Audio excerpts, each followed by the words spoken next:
우리 모든 성도님 분들께 주님의 평안을 빕니다. 네. 오늘부터 추석 명절이 시작되었지요. 이 추석은 가을추 저녁 석자를 써서 이 가을 저녁이란 단어입니다. 참 낭만이 있죠. 옛날에 농경 사회 시절에 우리 선조들은요, 한 해 농사를 다 마치고, 다 이렇게 마치고, 음력 8월 중순 이 가을 저녁에 이 밝게 비치는 달빛 아래서 이 농사의 결실을 가족들과 함께 나누었던 것이 오늘 이렇게 다른 소리들이 많네요. 죄송합니다. 다른 농사의 결실을 가족들과 함께 나누었던 것이 바로 추석이었는데요.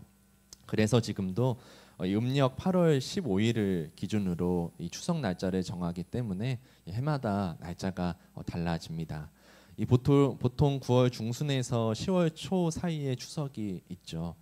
이 우리나라의 대표적인 명절인 설과 추석은요, 이 모두 음력 날짜를 이 양력으로 바꾸어서 사용하고 지키고 있습니다.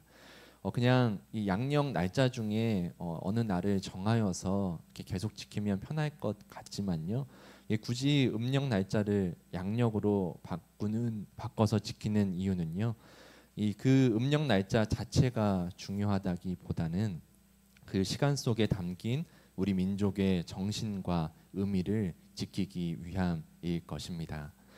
이 우리가 주일을 거룩하게 지키는 이유도 그렇습니다. 주일은 예수님께서 죽음을 이기시고 부활하신 주님의 날입니다. 그 부활의 생명으로 우리가 구원을 받아 하나님 나라의 백성으로 살게 된 것을 이 매주 예배를 통해서 상기하고 고백하는 것이죠. 일요일이란 시간 자체가 그 요일 자체가 거룩하다기보다는 이날에 담긴 이 초대교회부터 해서 계속 이어진 그리스도인이라는 그 고백, 그 정체성, 그 신앙의 고백을 지키는 것이 중요하기 때문에 바로 이 주일을 거룩하게 지켜야 하는 것입니다. 그 거룩한 주일을 이렇게 우리 함께 다 같이 모여서 함께 지킬 수 있고 함께 은혜 나눌 수 있어서 오늘도 참 감사합니다.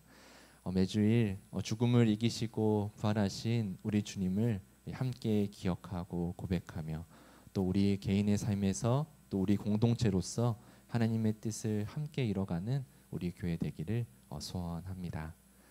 아멘. 우리 잠시 기도하고 말씀 나누겠습니다.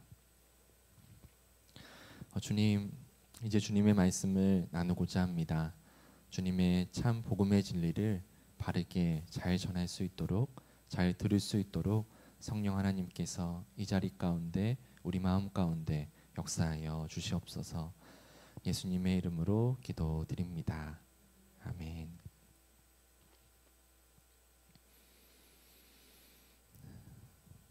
우리는 기적이라는 단어를 들으면 마음속 깊이 특별한 희망이 생깁니다. 기적이란 우리 힘으로는 도저히 해결할 수 없는 그 문제를 해결해 주는 놀라운 일을 의미하니까요. 그래서 우리는 고통에서 벗어나는 탈출구로서 문제를 즉시 해결해 주는 초자연적인 도움으로서 기적을 떠올립니다. 이 성서에도 여러 기적이 나오는데요. 이 성서가 증언하는 기적은 우리가 떠올리는 것보다 훨씬 더 깊은 의미를 가지고 있습니다. 예수님께서 병든 사람을 고치시고 죽은 사람을 살리셨던 기적들은 이 고통을 벗어나는 탈출구, 초자연적인 도움만으로 끝나지 않았습니다. 그 모든 기적은 이 하나님의 나라가 이미 우리 가운데 시작되었다는 사실을 보여주는 예수님의 구원, 하나님 나라를 향한 이정표, 이 표지판이었습니다. 그래서 영어로는 이 사인이라고 하죠. 예수님께서 기적을 일으키시며 그분의 구원으로 사람들을 초대하시고 하나님의 나라가 이미 시작되었다고 말씀하시는데요. 이 하나님의 나라는 하나님께서 완전하게 통치하시는 세상을 말합니다. 그곳에는 어떤 눈물도 어떤 고통도 어떤 죽음도 없는 하나님의 생명과 기쁨으로 하나님의 충만함으로 그분의 영광으로 가득한 곳이죠.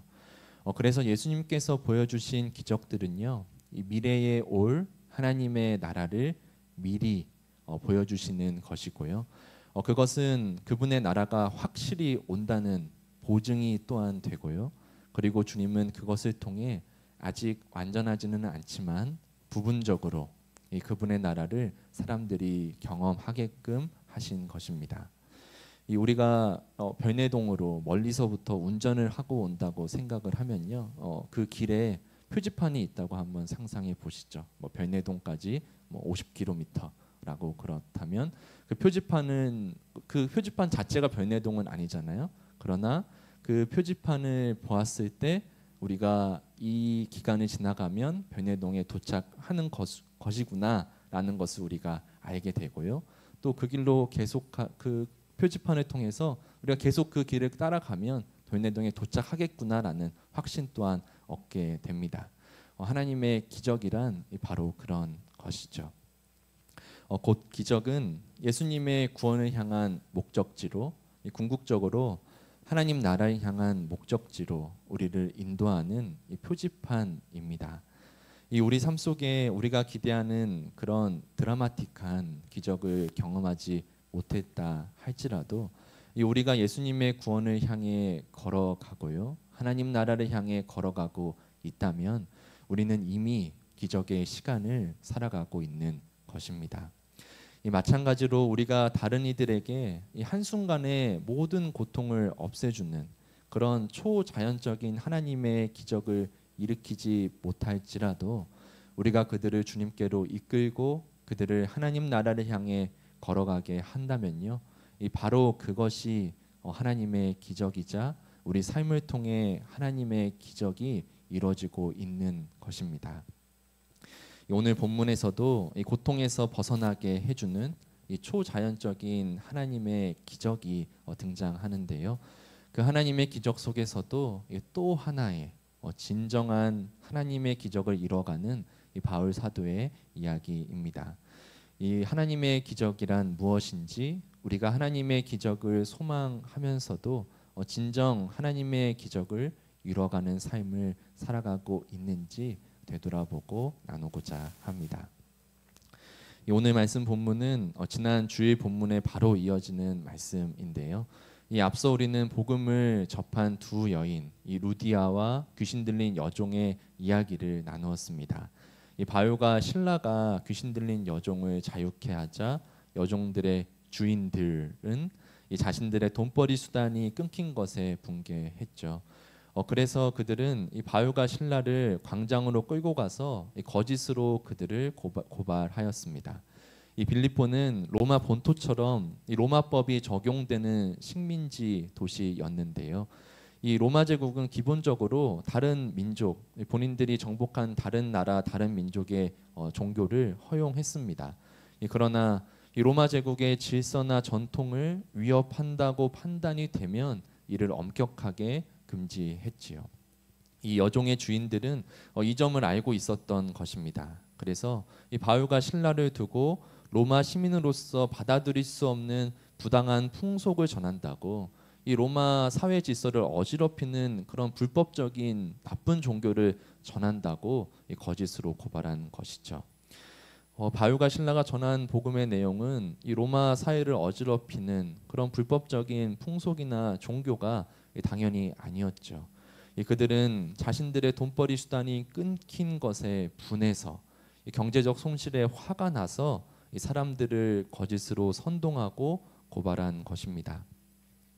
그들의 선동과 거짓으로 주변에 있던 빌립보 로마 시민들은요, 저 외국인 유대인들이 이 빌립보 도시에 와서 불법적인 종교를 전하는구나 이렇게 생각하고요, 이 사도들을 함께 공격했습니다.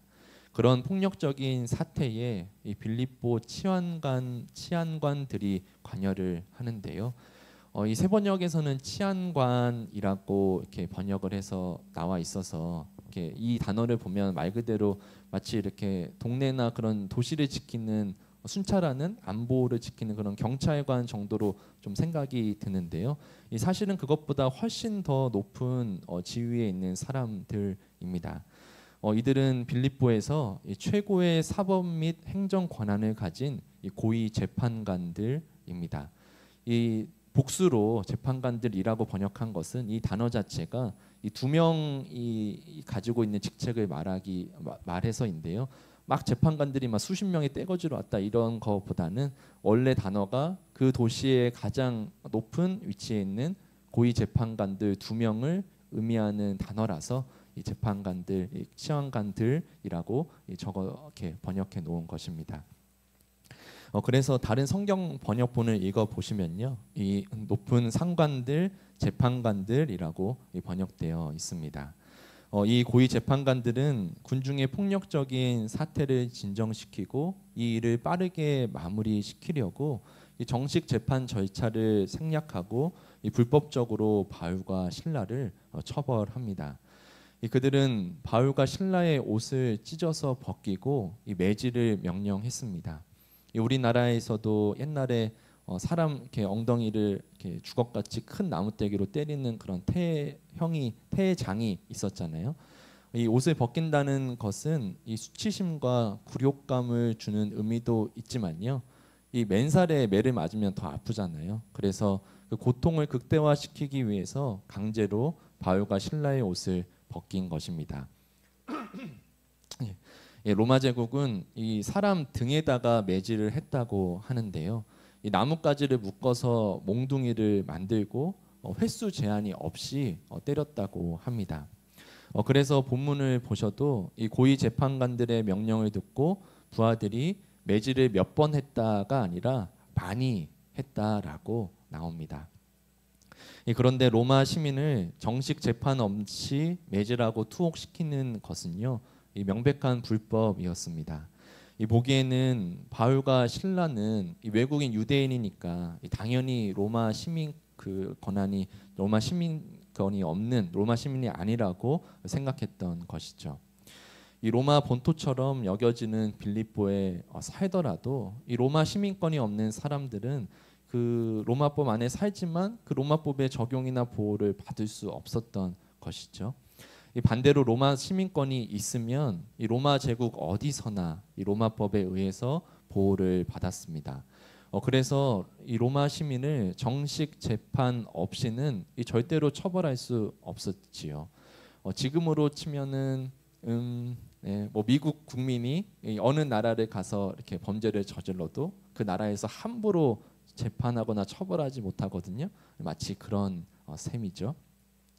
이 로마 시민에게 이 정식 재판 없이 부당한 처벌을 가하면요, 이 로마법의 근간을 뒤흔드는 행위로 간주해서요, 이 로마 제국에서 강력한 이 처벌을 했습니다. 그런데 바울과 실라는 이 로마 시민권이 있었거든요. 이 로마 시민권이 있었음에도 불구하고 이렇게 매질을 당하고 감옥에 갇혔는데요. 이 워낙 그 무질서하게 혼란스럽고 폭력적인 상황이라서 로마 시민권자라고 말을 해도 묵살을 당한 것인지, 아니면 두 사도가 그것을 아직 말할 타이밍이 아니라고 생각해서 이렇게 침묵한 것인지는 모르지만 그들은 로마 시민임에도 불구하고 재판 없이 부당하게 매질을 당하고 감옥에 투옥되었습니다. 이 고위 재판관이 이 감옥을 지키는 간수에게 그들을 단단히 지키라고 명령할 만큼 바울과 실라는 요주의 인물이었습니다. 이 간수는 두 사도의 발목을 쇠사슬로 채웠고요, 탈출하기 어려운 깊은 감옥에 가두었습니다.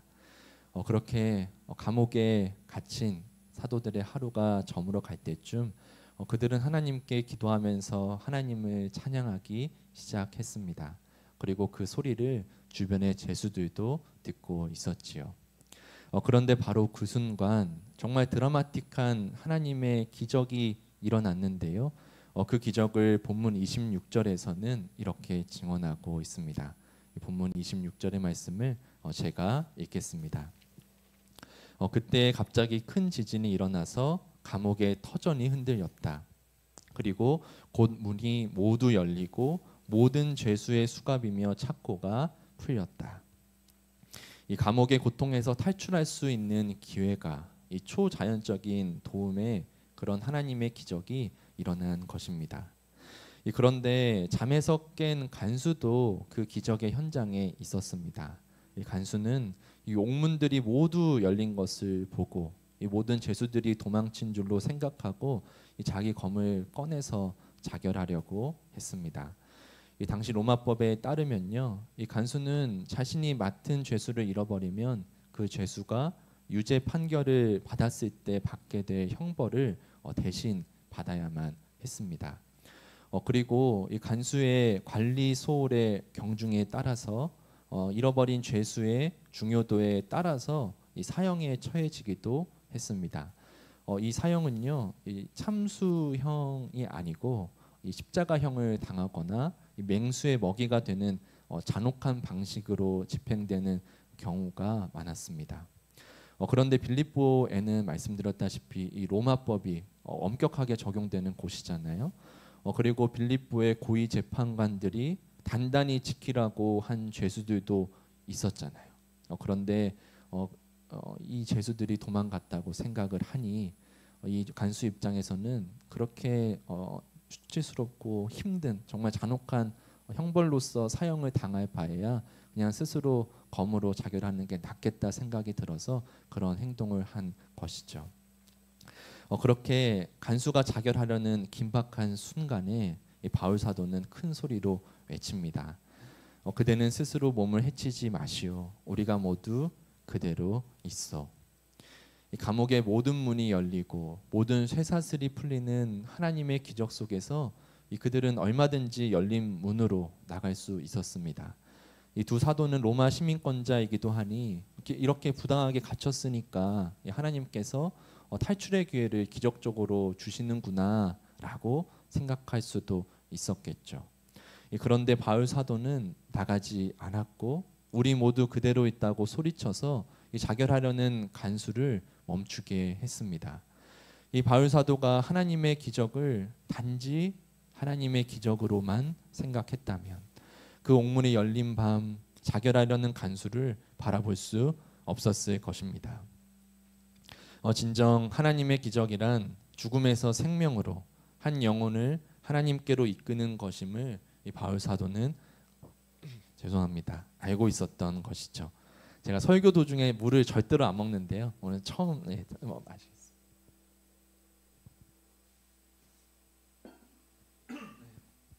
열심히 오전부터 목을 풀었는데도 이렇게 목이 메어왔습니다.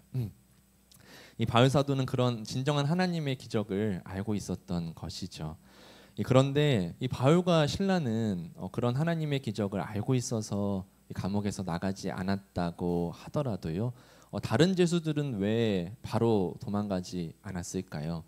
물론 성서에서는 이 다른 죄수들이 도망가지 않았다는 언급이 없이 이 바울 사도가 우리 모두가 그대로 있다라는 말만 있지만요. 단지 바울과 실라만 그 자리에 있었으면 굳이 바울 사도가 우리 모두가 여기 있다고 말하지 않았을 것이다라고 보는 것이 지배적인 해석입니다. 성서에 나오진 않지만요. 아마도 문맥을 조금 더 생각을 해보면요. 이 바울과 실라가 그날 밤에 기도하고 찬양을 하였다라는 그 내용을 다른 죄수들이 들었다고 성경에서 콕 집어서 언급하잖아요. 아마도 바울과 실라가 기도하고 찬양하는 내용이 우리가 함께 찬양한 것처럼 하나님은 천지를 다스리시는 분입니다. 이 모든 감옥문을 여실 수 있고 쇠사슬을 풀어버릴 수 있는 능력이 하나님입니다. 이런 내용들도 있지 않았겠어요? 그래서 다 죄수들도 그럴 수 있겠다 그러려니 하고 들었는데 정말 그런 찬양 그런 기도가 끝나자마자 그런 하나님의 기적이 딱 일어나니까 어떤 그런 하나님에 대한 경외감에 휩싸여서 함부로 옥문에 나가지 못하고 그 자리에 머물렀던 것은 아닐까 상상해 추측해 봅니다. 이 바울 사도는 하나님의 기적을 탈출의 기회로 삼지 않고 이 간수를 향한 구원의 기회로 삼았습니다. 이 바울 사도의 큰 소리를 듣고 자결하려는 간수의 행동을 멈췄고요. 이 하나님의 구원 역사는 시작이 되었습니다. 이 간수는 등불을 들고 뛰어 들어가 떨면서 바울과 실라 앞에 엎드렸죠. 그리고 그들을 데리고 나와서 물었습니다. 내가 구원을 받으려면 어떻게 해야 하냐고. 이 간수는 제가 어떻게 하면 이런 현실에서 생명을 지킬 수 있습니까?라고 묻지 않고 이 자신의 육체의 생명을 넘어 영혼의 구원을 그들에게 구한 것입니다. 이 질문의 대답이 우리가 익히 알고 있는 유명한 구절인데요.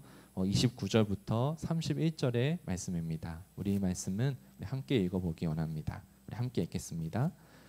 간수는 등불을 달라고 해서 들고 뛰어 들어가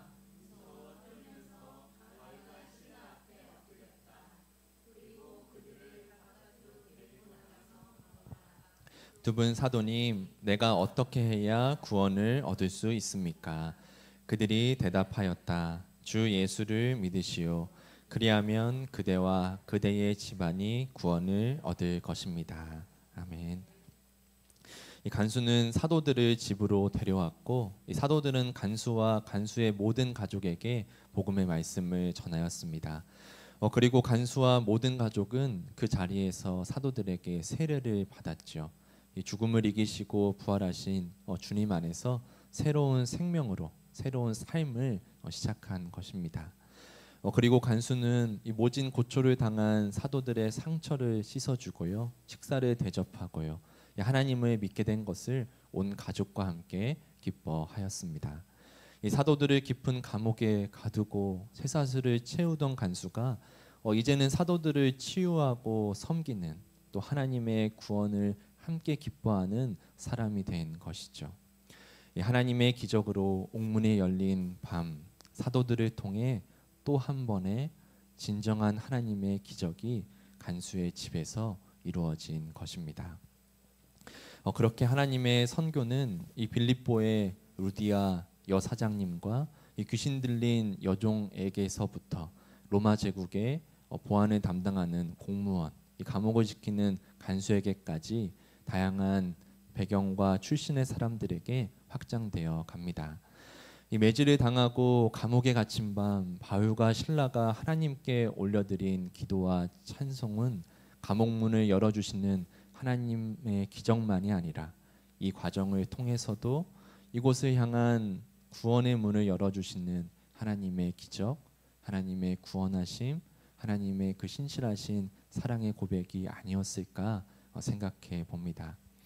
우리는 지금 어떤 하나님의 기적을 소망하며 하나님께 간구하고 있습니까? 내가 바라는 하나님의 기적은 잃어버린 영혼들을 주님께로 돌이키게 하는 구원의 기적입니까? 아니면 나의 고통에서 벗어나게 해주는 탈출구와 같은 나의 문제를 해결해주는 초자연적인 도움의 일들입니까? 우리 주변에도 진정한 하나님의 기적을 몸소 보여준 사람들이 있는데요. 지난 2019년 11월 24일 일요일에 경남 창원시에 위치한 18층 아파트의 11층에서 큰 불이 났습니다. 이 화재로 인해서 안타깝게도 주민 한 명이 사망하고 12명이 연기를 흡입해 병원으로 이송되는 작은 사건이 아니었는데요. 이 당시에 복명초등학교 특수교사이며 이 세 아이의 아버지인 하경민 씨는 이 둘째와 셋째와 이 간식을 집에서 먹고 있었는데요. 이 첫째와 함께 놀이터에서 놀고 있는 아내가 이 남편에게 전화를 했습니다. 이 아파트에 불이 난 것 같아서 자기가 119에 전화를 했다고, 불이 좀 심한 것 같은데 한번 아파트 내려와서 이렇게 상황을 봐야 될 것 같다고 이렇게 전화를 했대요. 그래서 이 하경민 씨는 이 본인의 아파트에서 나와서 이 불이 난 그 다른 동의 아파트를 보았는데요. 이 아파트를 뒤덮는 검은 연기를 보고서 이 불이 크게 번질 것을 직감했습니다. 그리고 망설임 없이 불이 나고 있는 그 아파트로 뛰어 들어갔는데요. 그 동에는 큰 아들 친구들이 많이 살고 있었다고 해요. 그래서 이 아이들이 위급 상황에서 계단으로 대피를 해야 하는데 제대로 대처하지 못할까봐 내려오는 것만 도와주자라는 마음으로 그 아파트에 들어갔다고 합니다. 이 선생님은 과거에 근무하던 학교 앞에서 이 주택에 불이 난 일이 있었다고 해요. 그래서 그런데 부모님이 일터에 나가 그 집에 없어서 그 집에 살던 외국인 자녀들이 이 안타깝게 사망하였습니다. 이 학교 출퇴근길에 그 집이 있어서 이 선생님은 그 집을 볼 때마다 이 마음이 아팠다고 하는데요. 그래서 더욱 이 아파트에 불이 난 것을 보고 혹시 그런 아이들, 그런 첫째 친구들이 있지는 않을까 생각이 들어서 그렇게 아파트에 뛰어 들어갔다고 합니다. 그 선생님은 불이 난 아파트 1층에서부터 올라가면서 집집마다 찾아가서 문을 두들기면서 이 불이 났다고 크게 외치고 사람들을 대피시켰고요. 이 방화문을 닫아서 이 불이 더욱 크게 번지지 않도록 하였습니다. 그렇게 두들기면서 소리 지르면서 올라가다 보니 이 불이 난 11층까지 도달하게 됐는데요. 그곳에 아주머니 한 분이 대피하지 못하고 쓰러져 계셨고 그 아주머니 한 분을 업고서 이 불이 나는 집에서 폭발이 나서 불이 더 커지는 상황 속에 그 아주머니를 업고 1층까지 내려왔다고 합니다. 당시에 아내가 이 불이 나고 있는 아파트 입구에서 기다리고 있었다고 하는데요. 당신이 뭐길래 그곳에 올라갔냐고 펑펑 울었다고 합니다. 이 몰골이 많이 안 좋았대요. 검은 연기에 이렇게 뒤덮여 있어가지고. 그리고 주변에 어떤 사람들은 어떻게 세 자녀의 아버지인데 그렇게 무책임하게 그런데 뛰어드냐고 말했다고도 하는데요. 이 아내에게는 미안하지만 이 평소에 이 하경민 씨가 세 자녀에게 약속한 말이 있었다고 합니다. 제가 그 인터뷰의 내용을 발췌해 왔는데요. 이 아빠는 너희가 있으니까 그런데 먼저 뛰어갈 수 있었어. 아빠 같은 사람이 너희가 사는 세상 주위에 좀 더 많다면 너희가 좀 더 행복하고 안전하게 살 수 있지 않겠니? 이 하나님의 기적을 이뤄가는 것은 이런 마음이 아닐까요? 큰 지진이 일어나고 모든 감옥문이 열리고 이 쇠사슬이 풀리는 초자연적인 하나님의 기적 속에서도 이 바울 사도는 한 영혼을 구원코자 하시는 진정한 하나님의 기적을 이루어가는 사람이었습니다. 이 나에게 베풀어 주시는 하나님의 기적, 나의 안전과 안위, 나의 성공과 행복을 이루어주는 기적보다 한 영혼을 구원코자 하시는 하나님의 기적을 우리 삶 속에 이뤄가는 사람으로 우리가 살아간다면 우리 삶의 모든 순간이 바로 하나님의 기적일 것입니다. 이 선생님의 인터뷰처럼 이런 하나님의 기적을 이뤄가는 사람들이 많아진다면 우리 사는 세상에 좀 더 많은 사람들이 하나님을 경험하고 하나님께 돌아오지 않을까요? 우리 삶의 모든 순간이 예수님의 구원과 하나님 나라를 가리키는 표지판이 되기를, 다른 이들을 하나님께로 이끄는 하나님의 기적으로 살아가는 우리 모두 되기를 간절히 축원드립니다.